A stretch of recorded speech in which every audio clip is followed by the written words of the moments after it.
go mbeidh díomh agus fáilte go dtí clárthain na bhuiris an áit nó bhfuil mise faoi láthid agus tá an áthasarm a bheith I mhór goideachta inniu chun píosachaintí dhéanam ar na Úrscéal Grafacha nó na graphic novels mar a thugtar orthú méarla.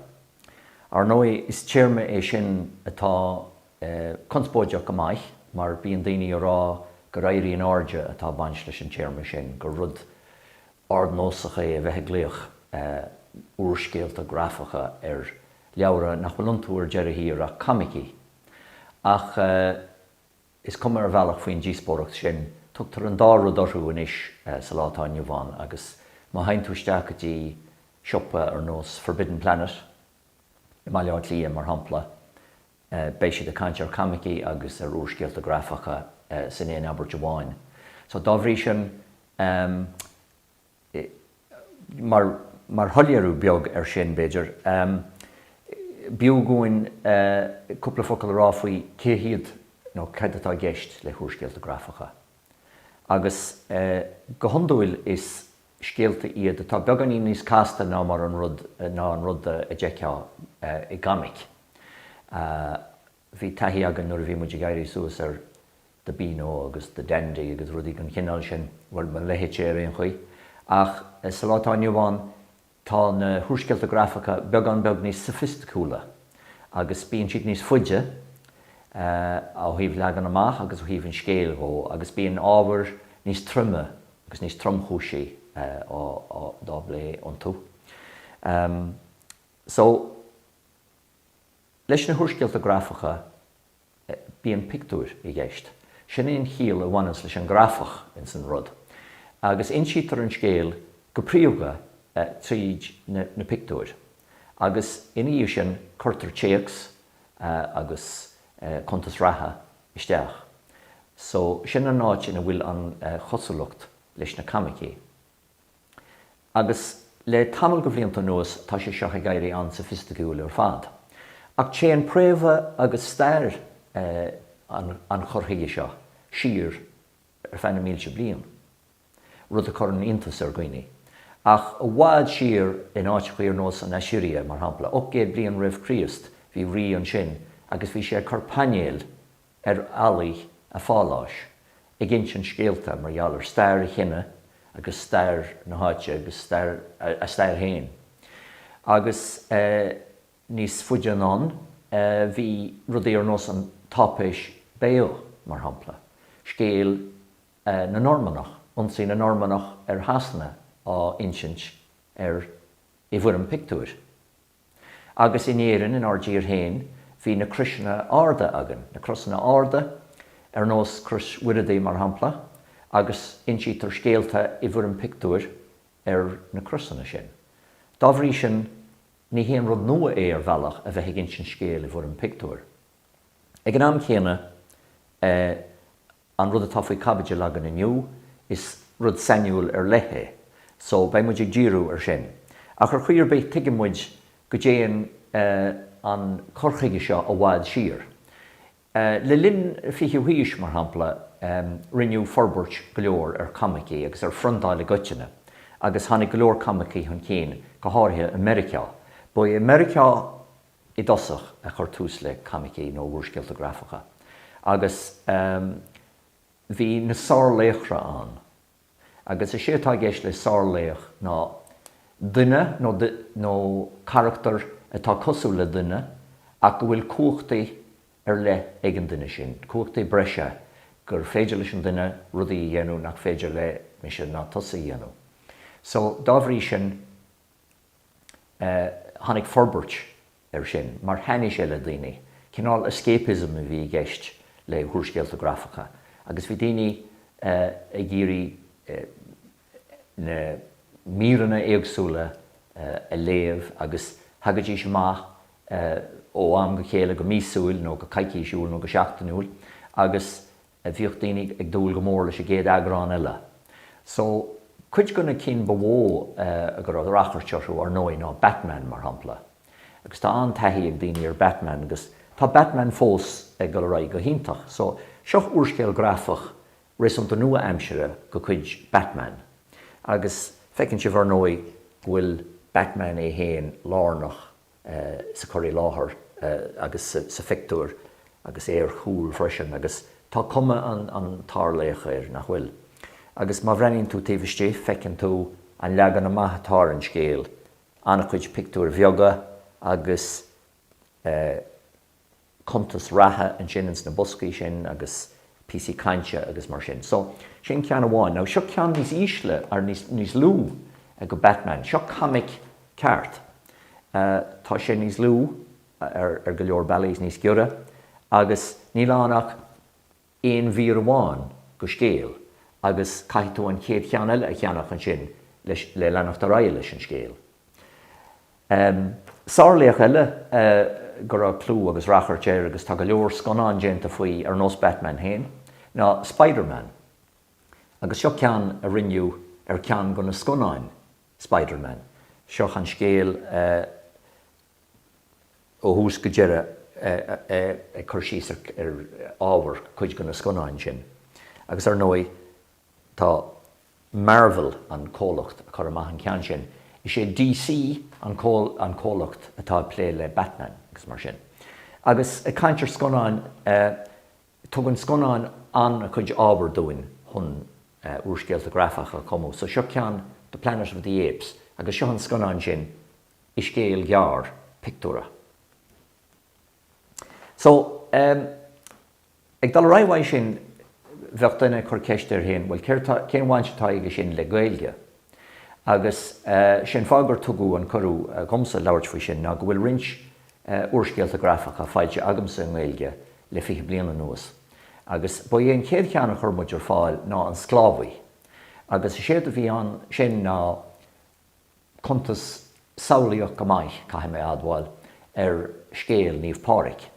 Agus scríbhú ag leibhéal an siimplí le go dainneoch sé le páistí agus le déagúirí agus mar sin dó. So ní léon iarracht an chun scéal sophisticúil chur isteán nó tá teanga siimplí go leor insi. Agus churú ar fáil an scéal seo ar fáil i dosach sa bhliain 2000 agus a dó. Agus bhí an rachart go deoir agus grú sé dós bistó agus bhí sé nua-aimsere agus bhí drama plé leis a bhain clú agus cáil amach go bhhéin ina dhé sin is sé sin de cartoon saloon an cólacht iontach beochan sin atá i gcill chuinnig. Agus tá si sin ar nó i ggó neart go neart ó chuin. Agus ba é tam mór duine go na príomh dhaoine atá in san cartoon saloon a rinne an obarálaína gon leabhar seo. Agus deirí go hiontach maiith lei sin agus ar an ábhar sin churmuid an dara chean ar fáil mar a dhéantar go honú le rudaí mar seo. Bhí an dara chuid agan agus sé an dara cean ná an teachtaire. Sé sin an scéal nuair a hagan níomh páric a réis an dara thuair go héan chun an mission atá ige a chuirí Gríoch. Agus bhí an rachart go deo ar an leabhar sin faoi mar a dúirt mé agus beidir go is chuideagaí gur múnteoir scoile bhíionamsa úr bháin agus nuair a bhí méid múnar scoile is minic a rinne mé iarracht scéalta ón stair a chur fáil don gasúr i bhfuir an pictúr.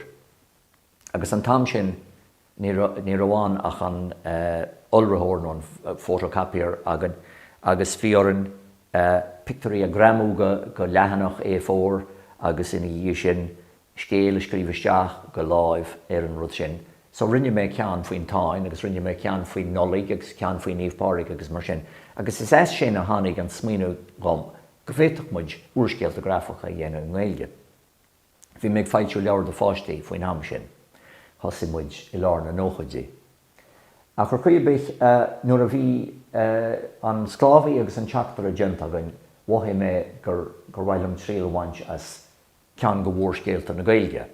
Agus bhí mé caiint níos túisce ar thar-léachra, agus ar nói tá mitsolaíocht dar go chéin agan sa Ghaeilge, agus tá go leor sáirléachra agan sa mitsolaíocht sin. Daoine ar nós cúchalan agus Seán Macúil agus Díarmad ó Duimhne agus na daoine sin ar fad. So, ba an chéad cean a rana mé le chur amach na dhé sin ná tóiríocht Díarmada agus Gráine. ceann go Úrscéal na Ghaeilge. Agus chur mé maithé sin go gairid i ní na scéalta faoin níomh páraigh, agus a rís deile buas le dí bhí an tóir go deor i gceann sin.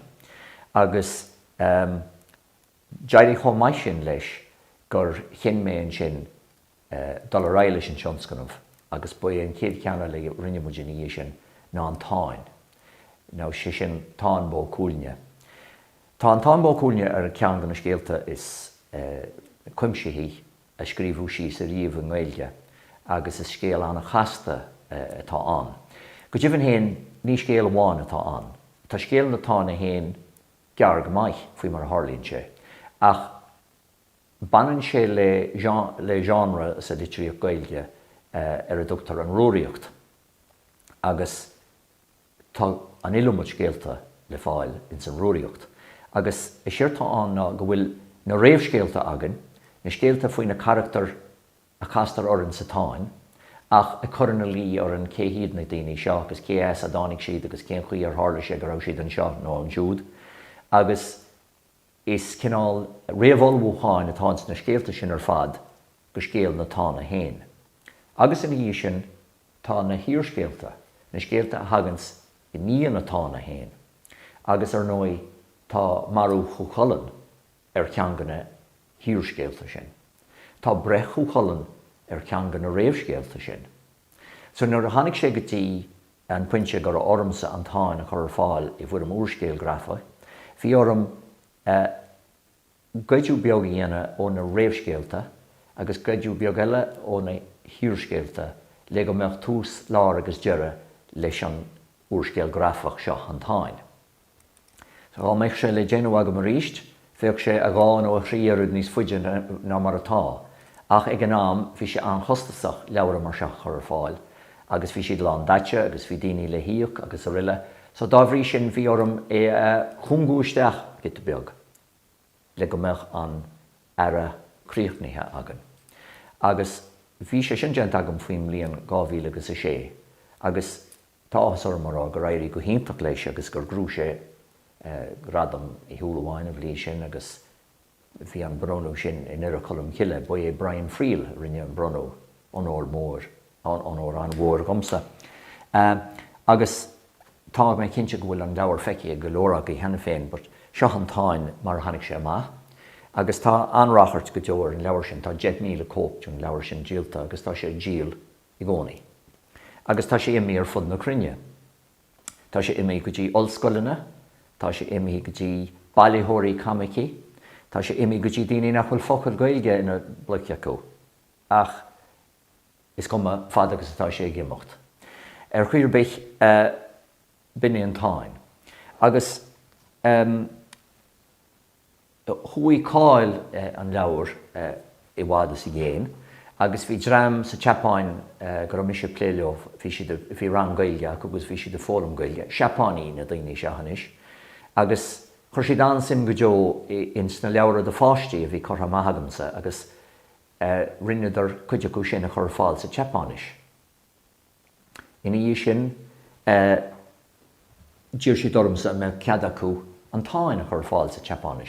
Tugadh an cead sin dóibh agus seochaí an táin sa teapánis. Agus ar nói brenin sé an jazz sin an táin glacam leis, tá ar bhár, agus sin Colmán Ó Raghallaigh ar scríbhar bhealacha chénta go bhhain. Agus chuir siad amach rud i go tús nach ros a cean agamsa, chuir siad isteach tróir gon tír agus gon an príomh charachtar a bhíonn san leabhar. Agus bhí an rathart go deor an leabhar sa teapánis. Agus ní héháin sin ach tháinig daoine eile ó thíre eile sa tóir ar chuid gon na scéalta Grafach freisin. So muintir bhaineann mar hampla, bhí siad i géirí leagan manaise a dhéanamh gon tóiríocht. So seochaí an tóiríocht i mananis. Agus an tanamatáir ná í chelig, agus ar nói siirtá gceist le chelig an seo ná selig an focail Gaeilge is onané sin agus tóiríocht ar nói. Agus tá an bhaineis an chosúla an Gaeilge, déit an go leorga sin a léamh mé héin sa bhaineis, sa bhunmhaneis. Ar chuir bích sin an cinál leagan amach bhí agan ar rudaí, agus bhí mar a dúirt mé tóir ar na leabhar. Chormúid amach ina dhí sin Deirdre agus Micosnaí, sin scéal Deirdre, an scéal grá is clútí tágan sa Ghaeilge, agus ceangan na scéalta is ása a tágan. Siad an íocht agus an ruaíocht is mó bhfuil taithí an orthú. Agus is tobar an dahan ar fad iad sin le daoine atá géirí obair gon cinál seo choirí gríoch. So chormúid amach Deirdre agus Micosnaí is réamhscéal go chuid na tána é sin, so castar cúcálan agus méamh agus daoine eile mar sin ar an insan scéal sin freisin. Agus ina dhí sin a ríist chormúid amach Úrscéal Grafach faoi Gráine Mhaigh Eo. Agus eiste go leor ben as an mrásil scríb an leabhar sin. Agus bhí anolalas, sainolalas ag ar Gráine Mhaigh Eo, agus tháinig sí thugamsa agus bhí sí géirí an scéal chomh. So rinne muid é sin, chormúid Mhaigh Eo an scéal sin, dúis leabhar eile a bhí an sin, agus an sin chuir sí an scéal amach ina tír dúchas féin sa tSean-Ghaeilge, agus seochaí sa tSean-Ghaeilge. Agus leacham leis gur bé a chiallaíonn an cheantidir seo ná an bhainríon bradach nó an bhainríon níl sagam the Pirate Queen sílam. sé an chéadú a casú dhéanamh gan ealaíontóir ná cóirú a dhéanamh ar an scéal, agus chuann tú na leithanaí ar fad ar fáil go agus contas ar céir atá gceist ins na leithanaí sin. Agus eibreoidh sé sin ar sin, déanana sin na panéil amach agus mar sin dó, agus ina dhí sin choirí sé thugat an rud ar a dtugtar na rufs nó na garbháin, sin líneochtaí le pean luaí, agus ranaíonn tú an rud eilens don scéal de réir mar tá sé scríof agat, an sin chuann tú aráis ag agus an sin chuann sé thugat a ríist na léiráidí sin agus iad cóirithe gon Úrscéal. Agus seo sampla go obair gon cinál sin genta ag an ealaíontóir. Má ghlaachtar lei sin, chuirtar ar fáilinn sin go dtí an dahadóir. Sin an bhein ó an fearr atá chun an dathú dhéana air, agus seo sampla go leathanach ar bhfuil na dahanna chutha. Ar nói chuir na dahanna go mór leis an rud. Ina dhí sin a ríist caithfidh tú bolgeogaí cainte, bolgeogaí smaointe, agus ar nói na panéil bheoga ina dtugtar an contas ratha nó an scéal féin mar chuide gon Úrscéal. Agus chuirtarí sin isteach ar fad, agus in éireann na dála bíonn an tara críochnaí agat. Ar nói is gá clúdach a dhearú gon rud freisin. Go hiondúil tugtar léiráid as an leabhar féin mar chuide go sin. Bine bhí geiste gan nuair a rinne muid an béal bocht mar hampla, sin scéal miles na gaplainn, rinne mis é sin a chóirú go speisialta agus chorú amach beidir deicníon ó hennis, I bhfuirim Úrscéal Grafach freisin, agus tá sé sin ar fáil anrachart go deor an leabhar sin freisin. So sin atá géist le Úrscéal Grafach chur an cín. Tá mé fíorhuiíoch go Chló Iar-Chonnacht as an choirú thuirt gom leabharstaigh inniu faoin ábhar seach, agus tásúlam gur bhain sibh tainmh éigean as. Gur míle maith agaibh.